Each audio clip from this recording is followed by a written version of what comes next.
মনিরা শারমিনের ব্যাপারে আমি একটা কথা বলেই রাখি দর্শকরে, তিনি তরুণ বয়সে, কিন্তু তিনি রাজনীতি অনেক দিন থেকেই করছেন। আমরা তাকে চিনি বিভিন্ন সময়, এখন এনসিপির সঙ্গে যুক্ত হয়েছেন এবং জুলাইয়ের আন্দোলনে তারেক রহমানেরও অবদান যেমন, তেমনি মনিরা শারমিন এরা কিন্তু রাস্তায় একদম ফ্রন্ট লাইনে ছিলেন। দুর্ভাগ্যজনক হলেও সত্য যে জামায়াতের প্রেস কনফারেন্সে যেদিন তিনি ছিলেন এবং সেখানে ছিলেন একটি দলের নির্বাচনী যে কমিটি, সেই কমিটির সেক্রেটারি হিসেবে, কিন্তু তাকে নিয়ে ট্রল হয়েছে। এবং বাংলাদেশে এবার নির্বাচনে আমরা যদি দেখি, এত বিপ্লবের পরেও নারী প্রার্থীদের মাত্র 4% মনোনয়ন দিয়েছে। মনিরা শারমিন, আপনি একটি আবেগঘন পোস্ট দিয়েছিলেন, তারপরে আমি সেটা আর পড়তে চাই না, কিন্তু আমার প্রশ্ন, বাংলাদেশে নারী বলেই কি আপনি এই ট্রলের শিকার হয়েছেন? আপনার কি মনে হয়? এবং বাংলাদেশে 24-এর গণঅভ্যুত্থানের পরে বাংলাদেশের নারীদের জন্য সেই পরিবেশ কি এখনও তৈরি হয়নি? আপনি তো একটি রাজনৈতিক দলের প্রতিনিধি হিসেবে গিয়েছেন, আপনাকে নিয়ে আমি ফেসবুকে আমি নিজেও দেখেছি, আমিও অনেক কষ্ট পেয়েছি। এই পরিস্থিতি এখনো কেন? দেখেন, এটি আমি মনে করি যে এটি কোনো একক জায়গা থেকে এই অসুবিধাটা নাই। অসুবিধাটা হচ্ছে আমাদের মনস্তাত্ত্বিক।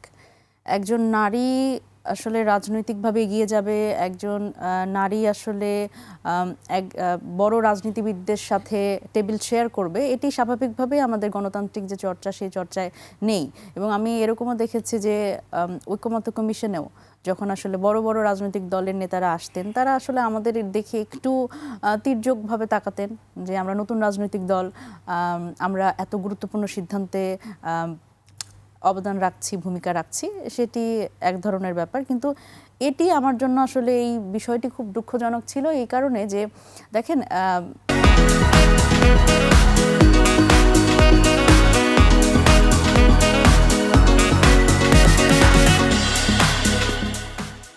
খুব অদ্ভুত ব্যাপার হচ্ছে যে আমি ছাড়াও আসলে অন্যান্য দলের নির্বাচন পরিচালনা কমিটির যারা প্রেসিডেন্ট সেক্রেটারি, তারা কিন্তু ওখানে উপস্থিত ছিলেন এবং আমার চেয়ারম্যানও সেখানে উপস্থিত ছিলেন। যেহেতু আসলে চেয়ার স্বল্পতা ছিল, মানে চেয়ার সংরক্ষিত আসনের একটু স্বল্পতা ছিল বলে সেই জায়গায় হচ্ছে আমার চেয়ারম্যান, উনি আসিফ মাহমুদ সজীব ভুঁইয়া, উনি আমাকে আসলে বসার একটা ব্যবস্থা করে দেন এবং পরে উনি একটু দূরে গিয়ে বসেন। তো এটি কিন্তু ওই ফোরামে আমার কাছে আসলে খুব বেশি অনাহুত লাগেনি এবং যারা ছিলেন তারা খুবই ওয়েলকামিং ছিলেন। এবং ইভেন যখন আসলে আমি খুবই অবাক হয়েছি যে আমি যে ওখানে আছি এবং আমার সাথে তো আসলে খুব সবার, এখানে যারা উপস্থিত ছিলেন সবার খুব বেশি পরিচয় নাই, তারপরেও আমি এই জামায়াতের আমির, উনি হচ্ছেন শফিকুর রহমান সাহেব, উনি কিন্তু এই পুরো প্রোগ্রাম শেষে আমার সাথে উনি আমাকে বলছেন যে আপনি যে আসবেন আমি কিন্তু জানতাম না, তাহলে মাইকে হচ্ছে আপনার নামটা ঘোষণা করা হয়নি, আমি রিয়েলি ভেরি সরি। তো আমি খুবই আমি বললাম না, ইটস ওকে, কোনো অসুবিধা নাই, আসলেও তো আমি আসলে যাব, এটি জানানোর হয়নি আগে। তো সেই জায়গা থেকে ওই জায়গা থেকে বের হওয়ার পরে এবং স্বাভাবিকভাবে ওই ফোরামে আমি একমাত্র নারী, এটি তো খুব স্বস্তির বিষয় না, একটু অস্বস্তি তো লাগছিলই স্বাভাবিকভাবেই। কারণ যেখানে আসলে আমরা যখন জামায়াতের ভিতরে কি কোনো অস্বস্তি দেখেছেন আপনি? তাদের তো অস্বস্তি ছিল না। না, তাদের মধ্যে আমি কোনো অস্বস্তি দেখিনি, তবে আমার একটু অস্বস্তি লাগছিল কারণ আমি একমাত্র নারী। আমি স্বাভাবিকভাবেই চাইবো যে সেই ফোরামে আরও অনেক নারী থাকবেন। নারী রাজনীতিবিদ তো বাংলাদেশে আসলে কম না। ইভেন আমি যদি বলি জামাতের যে মহিলা বিভাগ আছে, আপনি নিশ্চয়ই জানেন যে তাদের কিন্তু বহু নারী সেখানে কিন্তু বিভিন্ন, আমরা যদি গ্রামাঞ্চলেও যাই সেখানেও কিন্তু তাদের আসলে এই যে তালিম বলেন বা সাধারণ মানুষের সাথে যে সংযোগ, সেটা কিন্তু ওনারা রক্ষা করেন। কিন্তু ওনাদের একজনও নারী প্রার্থী দেননি আবার। একদমই, কিন্তু আপনারা দিয়েছেন 3 জন। জি, আমরা মনোনয়ন দিয়েছিলাম 3 জনকে। এবং মানে আমি খুবই, এটা আমার জন্য খুব হতাশাজনক। দেখেন, নারীদের যখন রাজনীতিতে সক্রিয় হওয়ার কথা বলি, রাজনীতিতে ক্ষমতায়নের কথা বলি, তখন কিন্তু নিশ্চয়ই আমি দল মত নির্বিশেষে আমি নারীর কথা বলি। এবং আমার মনে হয় যে জামাতের যে নারী, যিনি আসলে রাজনৈতিকভাবে খুবই আপ টু ডেট এবং উনি জানেন উনি পলিসি লেভেলে অনেক ভূমিকা রাখতে পারেন, সেই নারীকেও তো আসলে সামনে আনা উচিত।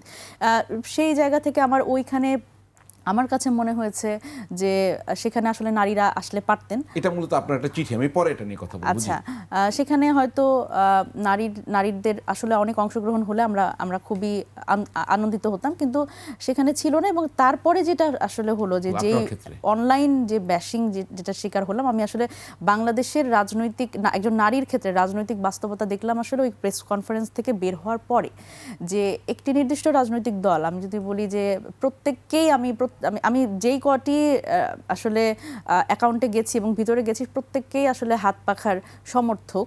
তো এবং সাথে আরও আমি যদি বলি যে আরও একটি দুটি রাজনৈতিক দলের সমর্থক, তারা আসলে মানে সম্মিলিতভাবে ঐক্যবদ্ধভাবে আসলে আমার বিরুদ্ধে অবস্থান নিয়েছেন। কেন আমি আসলে একমাত্র নারী হিসেবে আসলে সেই ফোরামে বসলাম, সেই সংবাদ সম্মেলনে বসলাম, আমি তো আসলে মানে আমি খুবই অবাক হয়েছি যে আমি তো আসলে একজন দায়িত্বশীল হিসেবে ওখানে গেছি। এবং দেখেন, এনসিপি তো কোনো ইসলামিস্ট দল না, এবং এই জোটের কথা যদি বলি, এই জোট কিন্তু এনসিপি কোনো আদর্শের ভিত্তিতে বা আইডিওলজিক্যাল কোনো জোট না। সেই জায়গা থেকে এনসিপির পক্ষ থেকে নারী থাকবে, এটা খুব স্বাভাবিক, আমার কাছে খুব স্বাভাবিক মনে হয়েছে। এবং আমার যারা দলের নেতা তারাও কিন্তু খুব স্বাভাবিকভাবেই আমাকে আসলে ওখানে আমন্ত্রণ জানিয়েছে। সেই জায়গা থেকে আমি দেখলাম যে আসলে অন্যান্য যে ইসলামিস্ট দল যারা আসলে ইসলামী আইডিওলজি ধারণ করে, তাদের অনেক অস্বস্তি আমাকে নিয়ে ওখানে হয়েছিল। কিন্তু দেখেন, আমি যদি যতটুকু ইসলাম সম্পর্কে আমার ক্ষুদ্র জ্ঞান বলে, যে সেই বহু আগে সেই রাসূল সাল্লাল্লাহু আলাইহি ওয়াসাল্লামদের মানে ওই যুগেও কিন্তু আসলে নারীরা ব্যবসা করেছে, যুদ্ধ করেছে, এবং তাদের কমান্ডে কিন্তু পুরুষরাও কিন্তু সেই সময় তাদের কমান্ড ফলো করেছে। তো সেই জায়গা থেকে আসলে আমি জানি না এই ইসলামিস্ট দলগুলো আসলে কোন ইসলামের কথা বলে, আমি আসলে জানি না।